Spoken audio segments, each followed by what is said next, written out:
आज सुबह सुबह मैं जॉगिंग करने के लिए निकल पड़ा था और क्योंकि मैं अपने बिजी शेड्यूल की वजह से बहुत दिन से जिम नहीं जा पा रहा था तो मुझे इस बात का डर था कि मेरा कहीं फिर से पेट ना निकल आए, इसलिए मैंने फैसला कर लिया था कि रोज सुबह 10 किलोमीटर तो वॉक करूंगा ईच। और जब मैं पार्क की तरफ से गुजर रहा था मेरी साइड में नजर जाती है और मैं देखता हूँ कि मेरे सारे के सारे दोस्त पार्क के अंदर खड़े होकर गपशप कर रहे हैं। मुझे लगा कुछ बढ़िया डिस्कशन चालू होगा, इसलिए मैं इन्हें देखते बराबर इनकी तरफ भागते हुए पहुंच गया और उनके पास जाते ही मैं इनको बोलने लगा, और भाई लोग क्या हाल चाल। मुझे देख के मेरे सारे के सारे दोस्त खुश हो गए थे, जब बाहर से लेके मेरे कैंपर वाले दोस्त तक बस चिरकुट हमेशा की तरह मुंह बनाया जा रहा था। फिर मैं उन लोगों से पूछने लगा कि भाई लोग यहाँ पे क्या चल रहा है, देख के तो लग रहा है कि तुम लोग कुछ सीरियस बातें कर रहे थे। मेरी ये बात सुनने के बाद चिरकुट बिन फालतू के मुझे ताने देना शुरू कर देता है और बार बार वो ऐसी बातें कर रहा था जिससे मुझे गुस्सा आ जाए। ए भाई तुम इसकी बात पे ध्यान मत दो, जब्बार ने जिमनी ली है ना, बस उसी का डिस्कशन चल रहा था। हम तो इसे मॉडिफाई कराने का सोच रहे थे। यार तू भी तो बढ़िया मॉडिफिकेशंस करता है, मेरी गाड़ी को भी कुछ बढ़िया सा बना दे। ये सुन के मैं बोलता हूँ कि जब्बार भाई बिल्कुल मैं गाड़ी को परफेक्टली मॉडिफाई कर दूंगा, मैं तो तुम्हारी जिमनी के ऊपर जी वैगन की किट भी लगा सकता हूँ। तो मेरी ये बात सुन के चिरकुट बोलने लगता है,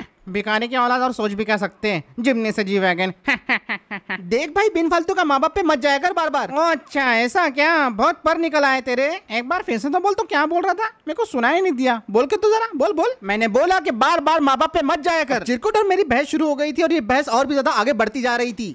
भिखारी जैसे काम करेगा तो भिखारी की औलाद नहीं तो और क्या बोलेंगे। देख भाई तुझे जो बोलना है मुझे बोल, बार बार माँ बाप पे मत जाया कर, ये भिखारी की औलाद तू किसको बोलता रहता है। हाँ बोलता हूँ और बोलते रहूंगा क्योंकि तू है भिखारी की औलाद, हरकतें भी वैसी करता तू। देख चिरकुट बार बार तू एक ही बात को रिपीट कर रहा है, एक्सट्रीम हो रहा। कोई इंसान चुप है इसका मतलब ये नहीं, चल भिखारी की औलाद साले। चिरकुट क्या बातें कर रहे थे? अरे भाई तुम लोग लड़ना बंद करो, क्या बातें कर रहे हो यार, दोस्त लोग हो तुम लोग। अब ये बहस जैसे जैसे आगे बढ़ रही थी वैसे वैसे और भी गंभीर होते जा रही थी, लेकिन चिरकुट ने एक बात बोल के सारी की सारी हदें पार कर दी थी। भिखारी की औलाद बोलने पे इसे इसलिए बुरा लगता है क्योंकि इसकी माँ इसे कचरे से उठा के लाई थी। अब लिमिट क्रॉस हो चुकी थी तो मैंने चिरकुट को एक जोरदार पंच मारा जिससे वो जमीन पे गिर पड़ा। सही किया भाई तूने, बिल्कुल सही। क्या है साला, दोस्त दोस्त झगड़ रहे हैं। अरे यार ये लोग क्या कर रहे हैं। आइंदा से माँ बाप पे मत जाना। और इतना बोलने के बाद मैं वहाँ से जाने लगता हूँ। इसकी तो तू तो गया बेटे, तू तो गया। वो चिरकुट को मैंने अच्छा सबक सिखा दिया था और मैं अब वहाँ से निकल पड़ा, लेकिन आज जो मैंने किया उसका मैटर बहुत लंबा चलने वाला था क्योंकि चिरकुट ने ये मारने की बात दिल पे ले ली थी। वो दो कौड़ी का भिखारी की औलाद, आज उसके अंदर इतनी हिम्मत आ गई कि उसने सब लोगों के सामने मेरे ऊपर हाथ उठा दिया। भरे बाजार में साले ने मेरे को झापड़ मारा। तू तो बेटे इतनी आसानी से नहीं बचने वाला, रेस में हमेशा हरा देता है, इसका मतलब ये नहीं कि मैं यहाँ पे भी चुप रहूंगा। ए पांडु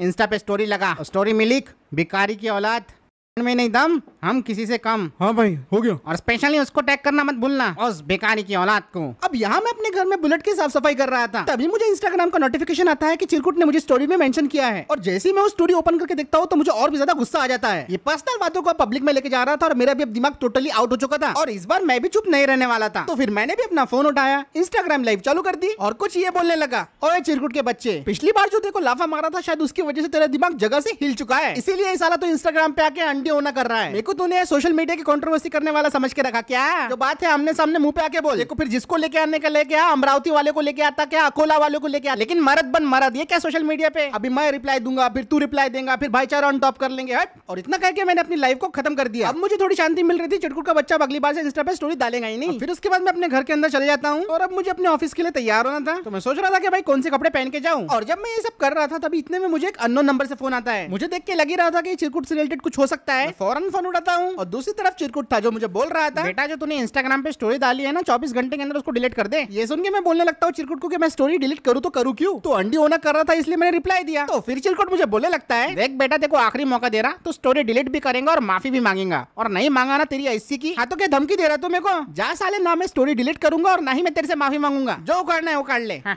ठीक है बेटा, ठीक है ठीक है, आजा अपने बाप को ठीक है बोलो। इतना बोलने के बाद मैं फोन रख देता हूँ। चिरकुट ने सच में दिमाग खराब कर दिया था और अब तो मुझे भूख भी लग गई थी, तो मैं कुछ बनाने के लिए निकल पड़ा। वीडियो में आगे बढ़ने से पहले बात कर लेते हैं इंडिया के most trusted and legal gaming platform Jeetwin के बारे में। इस गेम के ब्रांड एम्बेसडर है सनी लियोन। जीतविन में आप जैसे ही साइन अप करेंगे आपको मिलेगा 500 रुपीज का sign up bonus and 5 free spin, जिसकी मदद से आप 10,000 रुपीज तक के जीत सकते हो। इतना ही नहीं, यहाँ आपको कैशबैक रिवॉर्ड्स भी मिल जाएंगे। फास्टेस्ट विड्रॉल सिस्टम आपको मिलता है यहाँ पर विद 24/7 कस्टमर सपोर्ट के साथ। जीतविन प्लेटफॉर्म पे आप अपने फ्रेंड्स को रेफरल करके भी अर्निंग कर सकते हो। दोस्तों देर किस बात की, अभी जाओ, लिंक आपको पिन कमेंट में मिल जाएंगी और स्टार्ट कीजिए अर्न करना। अब मैं यहाँ पे किचन में अपने लिए पनीर टिक्का बना रहा था, काफी जोरों की भूख लग रही थी और खुशबू भी बढ़िया आ रही थी, तो मैं खाना खाने के लिए एक्साइटेड था। और जब मेरा पनीर टिक्का एकदम बन के रेडी हो ही गया था तभी दरवाजे की बेल बजती है।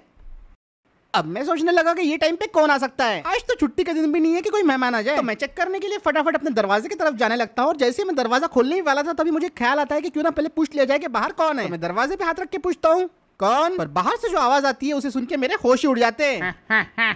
क्यों रे, बहुत बोल रहा था ना, जरा बाहर तो झांक के देख, तेरा बाप तेरी पंगत लेके आया है। और जैसे मैं दरवाजे के छेद से बाहर देखता हूँ मुझे दिखाई देता है कि चिरकुट अपने साथ कम से कम 20-25 हट्टे कट्टे बंदे लेके आया है और उन सब के हाथों में भयानक से भयानक हथियार है। ये सब देख के मेरी बोलती एकदम बंद हो गई थी और मुझे समझ में नहीं आ रहा था कि चिरकुट ने सच में इस मैटर को इतना सीरियसली कैसे ले लिया।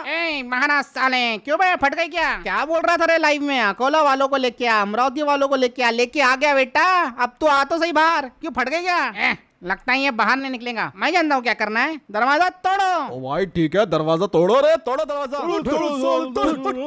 अब इससे पहले कि ये लोग दरवाजा तोड़ के अंदर आ जाते मैं वहाँ से भागने लगा। अभी मुझे किसी भी हालत में अपनी जान बचानी थी, तो मैं भागते हुए अपने घर से निकला और अपने टेरेस से छलांग लगा दी। और लिटरली यार मैं बहुत बुरी तरीके से गिरा। मैं अपने घर के पीछे वाले तेकड़े पे घसीटता रहा, फाइनली धड़ाम से जाके रोड पे गिर पड़ा। मुझे छोटे मोटे खरोंचें जरूर लगी थी लेकिन मैं सही सलामत था। मैं फौरन वहाँ से उठा और अपने घर के एरिया की तरफ से भागने लगा। मुझे अब एहसास होने लग गया था कि मैंने जोश में कुछ ज्यादा ही बड़ी बातें कर दी थी। अब चिरकुट अगर बंदे लेके आया तो फिर मुझे भी बंदों की जरूरत पड़ेगी, तो इसीलिए मैं अपने पुराने दोस्त के घर जाने लगता हूँ क्योंकि उसकी भी थोड़ी बहुत पहचान है इन सब चीजों में। लेकिन जैसे ही मैं अपने दोस्त के घर में पहुंचता हूँ मुझे पता चलता है कि वो तो वहाँ पे है ही नहीं। वहाँ तो उसके पापा जी थे जो मुझे बोल रहे थे कि वो तो शहर से बाहर गया है। अब ये सुन के मैं बुरी तरीके से डिसअपॉइंट हो गया था, लेकिन अभी मायूस होने का टाइम नहीं था। मैं अपने दोस्त के पापा जी को बोलता हूँ कि वो आए तो उसे बोल देना कि मैं आया था करके, और फिर मैं वहाँ से निकल जाता हूँ। चिरकुट के बंदों का सामना करने के लिए मेरे पास भी बंदे होने चाहिए, इसलिए मैं शहर में घूम घूम के अपने पहचान वालों से बात कर रहा था। हेलो समीर भाई, कैसे हो?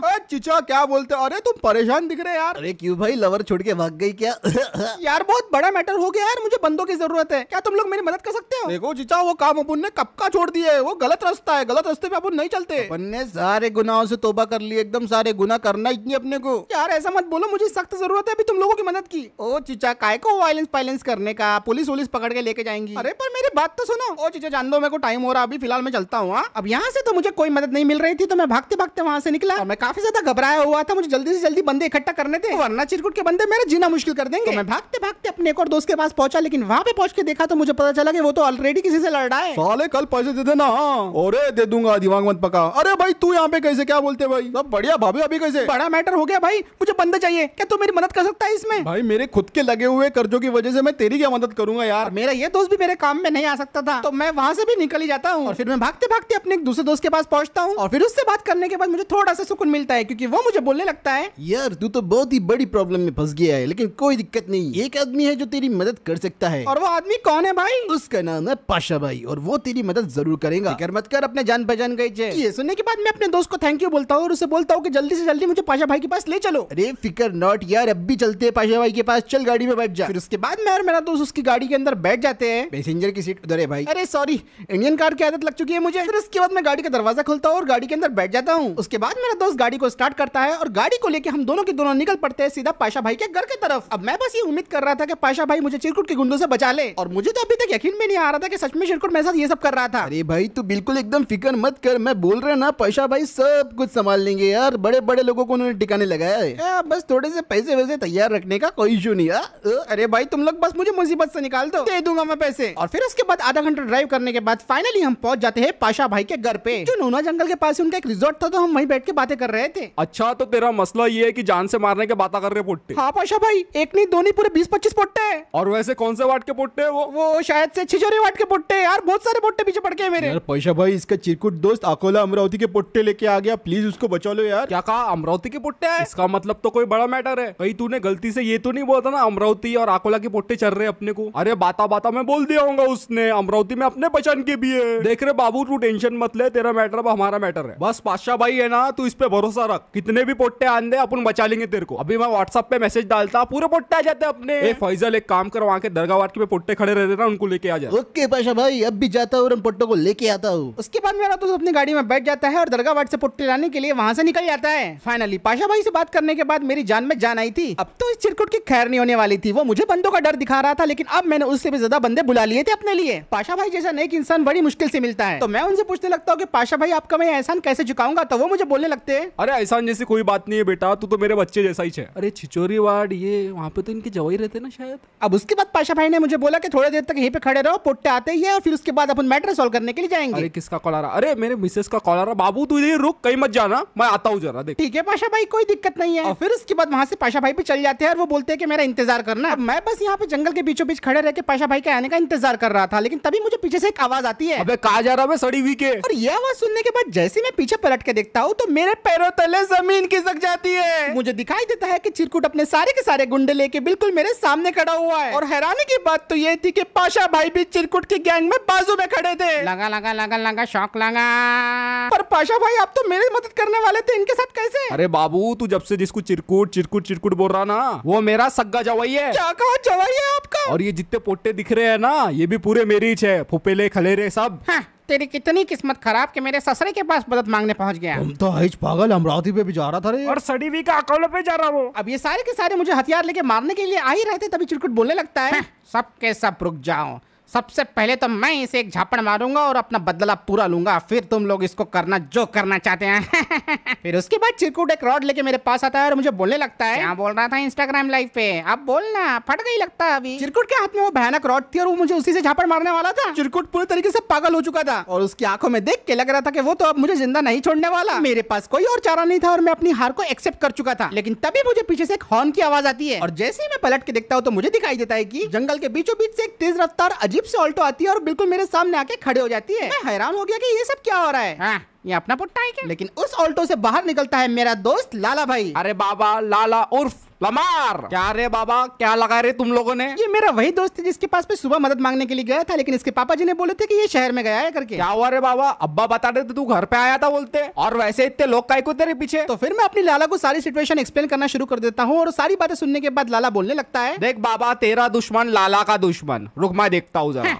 लाला पाला चला जो भी हो, अगर तू इसका साथ देगा तो भी मारा जाएगा। देख चिरकुट, अगर तूने इसको हाथ लगाया या तू इसके करीब भी आया तो पानी में डुबा डुबा के ऐसा मारूंगा। अरे बापा, पानी से क्या आ रहा बे भाई? अबे तेरा जहाज डूबा, जल्दी देख। यहाँ पे तो सब ठीक है।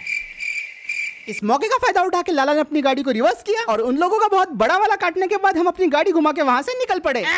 अरे नहीं, साले ने बेवकूफ बनाया। पकड़ो पकड़ो पकड़ो उसे, अरे पकड़ो। अब हम तो किसी तरह अपनी जान बचा के भाग रहे थे, लेकिन चिरकुट और उसके गुंडे इतनी आसानी से हमारा पीछा बिल्कुल भी नहीं छोड़ने वाले थे। लाला पूरी रफ्तार से अपने ऑल्टो को भगाया जा रहा था, लेकिन हमारे जान के दुश्मन लेजेंडर, स्कॉर्पियो और थार में आ रहे थे और ये सब देख के मेरी बुरी तरीके से फट गई थी। अरे बाबा, बड़ी मुसीबत लाया रे तूने। अब लेजेंडर जिसमें चिरकुट बैठा था वो मेरे काफी नजदीक आ गई थी, लेकिन मेरे चक्कर में उसने रोड पे ध्यान देना भूल गया और उसने एक बाइक वाले को उड़ा दिया जो कि बिल्कुल पूरी तरीके से हवा में उड़ गया था। मुझे बचाओ। और इसी बंदे की बाइक जाके सामने स्कॉर्पियो से टकरा जाती है, जिसकी वजह से स्कॉर्पियो का भी एक्सीडेंट हो जाता है। चिरकुट तो थोड़ा पीछे हो गया था, लेकिन एक थार मेरे पीछे पड़ गई थी। तो उससे बचने के लिए लाला ने फुल रफ्तार से अपनी गाड़ी को घुमा दिया और हमारी ऑल्टो लिटरली ड्रिफ्ट कर रही थी। शुरू शुरू में तो मुझे लग रहा था कि थोड़ा हम आगे आ जाएंगे तो ये लोग हमारा पीछा छोड़ देंगे, लेकिन मैं पूरी तरीके से गलत था। लगभग 6-7 गाड़ियां जिसमें स्कॉर्पियो और थार शामिल थी, सारे के सारे मेरे पीछे लग गए थे और इन सभी का एक ही मकसद था, हमारी ऑल्टो का एक्सीडेंट करवा के हमें जान से मार डालना। ये लोग अपनी भारी भरकम गाड़ियों से हमारी ऑल्टो को ठोके जा रहे थे और हमारी ऑल्टो में तो इतनी ताकत भी नहीं थी कि इनका सामना कर पाए। पहले तो थार वालों से हम किसी तरीके से बच गए थे, लेकिन जब स्कॉर्पियो वालों ने मारना शुरू किया तो हमारी ऑल्टो का लिटरली पूरी तरीके से बैलेंस ही बिगड़ना शुरू हो गया। अगर लाला दोस्ती में जान दे सकता है तो ले भी सकता है। अब देख। इतना बोल के लाला अपनी ऑल्टो का कांच तोड़ देता है और अपनी मिनी गन का निशाना सीधा स्कॉर्पियो की तरफ लगा देता है। पागल, गोली लगेगी। तो गया बाबा। इतना बोल के लाला अंधाधुंध स्कॉर्पियोस पे फायरिंग करना शुरू कर देता है। ब्लैक वाली स्कॉर्पियो तो बच जाती है, लेकिन व्हाइट वाली स्कॉर्पियो का बुरी तरीके से एक्सीडेंट हो जाता है। व्हाइट वाली स्कॉर्पियो हवा में उड़ गई थी और उसके अंदर बैठा हुआ बंदा तो सीधा बाहर ही निकल रहा था। देखा बाबा, यकीन तो नहीं हो रहा था, लेकिन हमने एक स्कॉर्पियो का टेक डाउन कर दिया था। लेकिन ये देखने के बाद दूसरी स्कॉर्पियो वाला बौखला गया था और हमें पागलों जैसे हिट किया जा रहा था। लाला उस पे गोलियां चलाने की पूरी कोशिश कर रहा था, लेकिन वो सारी गोलियों को डॉज करते जा रहा था। ब्लैक स्कॉर्पियो पे निशाना लगाना इतना आसान नहीं था। लाला ने इससे बचने के लिए अपनी गाड़ी को फुल रफ्तार में भगाना शुरू कर दिया था, लेकिन कहते हैं ना, स्कॉर्पियो तो स्कॉर्पियो होती है। वो गाड़ी पूरी रफ्तार से हमारे पीछे आई और हमें जोरदार टक्कर मार दी। इसकी वजह से हमारी गाड़ी का बुरी तरीके से बैलेंस बिगड़ गया था और हमको अपनी गाड़ी को खेत में ड्राइव करना पड़ा। हमारी ऑल्टो कहां जा रही थी, किधर जा रही थी, कुछ भी समझ में नहीं आ रहा था। और ऊपर से ये ब्लैक स्कॉर्पियो हमारे पीछे भूत के जैसे चिपक गई थी। ये लोग किसी भी कीमत पे हमें खत्म करना चाहते थे और इन्होंने हमारे लिए आखिरी वार तैयार रखा था। इन्होंने हमारी ऑल्टो को लगभग 2-3 बार और टक्कर मारी। तो फिर लाला बोलने लगता है, अरे बाबा, मेरे पास एक प्लान है, इनकी ऐसी की तैसी का, रुक जा अभी। वो स्कॉर्पियो वाले सीधा हमारे बाजू में आ गए थे ऑल्टो के और बिल्कुल हमारे साथ साथ चल रहे थे। टक्कर मार के खत्म कर इस कमीने को। Okay boss. अब वो जैसे ही हमारे ऑल्टो को ठोकने आए, लाला ने फटाक से अपनी स्पीड बढ़ा दी, जिसकी वजह से वो ब्लैक स्कॉर्पियो अनबैलेंस हो गई और उसका बुरी तरीके से एक्सीडेंट हो गया और वो दोनों के दोनों वहां पे मारे गए। जान गए मुझे पर। स्कॉर्पियो से पीछे छुड़ाने के बाद अब 2 थार हमारे पीछे लग गए थे। लाला के पास एक डायनामाइट था जो उसने थार पे फेंकने की बहुत कोशिश की, लेकिन थार वाले उससे बचते जा जा रहे थे। अरे बाप रे, ये तो रुक ही नहीं रहे। ये लोग हमें बार बार पीछे से ठोके जा रहे थे, जिसकी वजह से हमारी ऑल्टो पूरी तरीके से अनबैलेंस होते जा रही थी। हमारे ऑल्टो में इतनी पावर ही नहीं थी कि इन बड़ी गाड़ियों के सामने टिक सके। अरे बाबा, इनको मारने के लिए ताकत की नहीं, दिमाग की जरूरत होती है। लाला ने फिर दिमाग से खेलना चालू कर दिया था। वो बड़ी बारीकी से थार के इंजन पे गोलियां चलाने लग गया और फाइनली उसकी एक गोली लग गई, जिसकी वजह से थार का इंजन बुरी तरीके से फट गया था और थार हमारे सामने हवा में उड़ गई थी लिटरली। और ये तो उड़ के सीधा हमारे तरफ ही आ रही थी। ओ भाई, अपनी तरफ फारी। इसको बोलते दिमाग का खेल बाबा। ये थार का तो खेल हमने खत्म कर दिया था, लेकिन एक ब्लैक वाली थार तुरंत हमारे पीछे हमको ठोकने लग गई थी और लाला अब सच में काफी ज्यादा चिढ़ गया था। जरा सामने देखना, मैं इस पे निशाना लगा रहा हूँ। अबे ये हिल क्यों रहा है? बड़ी मुश्किल से उसने थार के इंजन पे निशाना लगाया और आखिरकार थार के इंजन पे निशाना लग ही गया, जिसकी वजह से वो दूसरी थार भी बुरी तरीके से जल के खाक हो गई थी। लेकिन अब मैदान में आ रही थी लेजेंडर और इसे चलाने वाला कोई और नहीं बल्कि चिरकुट था और उसका दिमाग एक्सट्रीमली खराब होकर रखा था। आज ये कमीना जिंदा नहीं बचने वाला। मैं लाला को बोले जा रहा था कि भाई और तेज भगा, और तेज भगा, अपनी पीछे लेजेंडर आ रही है, लेकिन ऑल्टो इससे ज्यादा तेज नहीं भाग सकती थी। और तभी इतने में पूरी रफ्तार से चिरकुट आता है और हमें ठोकना शुरू कर देता है। ऑल्टो और लेजेंडर का कोई मुकाबला नहीं था, तो ऑल्टो यहाँ पे टक्कर दे ही नहीं पा रही थी। चिरकुट फिर हमारी गाड़ी से थोड़ी देर के लिए दूर हटा और थोड़ी सी रफ्तार बढ़ाने के बाद उसने फिर से हमें ठोकना शुरू कर दिया था। वो हमारी ऑल्टो को जबरदस्ती रैली में घुसाने की कोशिश कर रहा था ताकि हमारा किसी तरीके से एक्सीडेंट हो जाए। लाला हमें बचाने की पूरी कोशिश कर रहा था, लेकिन चिरकुट हमारी ऑल्टो को बार बार रेलिंग में घुसाया जा रहा था। लाला अपने पैतरे लगा के किसी तरह लेजेंडर से बचने की पूरी कोशिश कर रहा था, लेकिन चिरकुट इतनी आसानी से हमें नहीं छोड़ने वाला था। कब तक भागोगे तुम लोग, तो गए, रुको। एक आखिरी बार चिरकुट हमें जोर से टक्कर मारता है, जिसकी वजह से हमारी ऑल्टो रेलिंग पर चढ़ जाती है और बड़ी मुश्किल से हम उसके चंगुल से बाहर निकलते हैं। हम रेलिंग से तो नीचे उतर गए थे, लेकिन इसके चक्कर में हमारी ऑल्टो में एक बहुत बड़ा नुकसान हो गया था। बाबा एक बात बताओ, गाड़ी का ब्रेक फेल हो गया। अरे भाई क्या बकवास कर रहे हो, सामने देखो। अरे भाई गाड़ी को मोड़ो। और बाबा गाड़ी का स्टीयरिंग भी गया। हमारी गाड़ी का ट्रांसमिशन और ब्रेक पूरी तरीके से डैमेज हो चुके थे और हमारी गाड़ी सीधा बढ़ रही थी हाईवे के एक पिलर की तरफ। हमारी गाड़ी पिलर से क्रैश हो गई थी और ये मौका देख के चिरकुट हमारे पीछे पीछे आया और उसने पूरी रफ्तार से हमारी गाड़ी को पीछे से ठोक दिया और इससे तो हमारी और हमारी ऑल्टो के पर कच्चे उड़ गए थे। चलो बाहर निकलो सालो, वरना तुमको यहीं दबा के मार डालूंगा। चिरकुट का बच्चा हमें अपनी लेजेंडर से दबाया जा रहा था और हमारे पास बचने का कोई भी रास्ता नहीं था और मुझे समझ में आ गया था कि यही अब सरेंडर करने का टाइम है, वरना ये चिरकुट हमें यहाँ पे खत्म करने वाला है। ठीक है चिरकुट, मैं सरेंडर करता हूँ। हाँ। अब हम सभी के सभी गाड़ी से बाहर निकल गए थे और वो चिरकुट बिल्कुल मेरे आमने सामने खड़ा हुआ था और उसकी आंखों में मेरे लिए गुस्सा दिख रहा था। हाँ, तेरा किस्सा यहीं पे खत्म होता है। लेकिन मैंने भी फैसला कर लिया था कि मैं अब नहीं भागने वाला। तो मैं उसे बोलने लगता हूँ कि तुझे अब जो करना है चिरकुट तू कर ले। तो मुझे मारना चाहता है मार डाल, लेकिन अब मैं यहाँ पे पीछे नहीं हटने वाला। हाँ, पहले तो सोचा था कि मैं तुझे तड़पा तड़पा के मारूंगा, लेकिन तू वो भी नहीं डिजर्व करता। तू तो गया, सीधा मर। चिरकुट भले ही कैसा भी हो, लेकिन मुझे भरोसा था कि ये मेरा दोस्त है, ये कुछ भी कर सकता है, लेकिन मुझे मार कभी नहीं। बाप रे, मेन कैरेक्टर पे गोली चला दी। इसका मतलब कि हीरो तो मैं हूँ।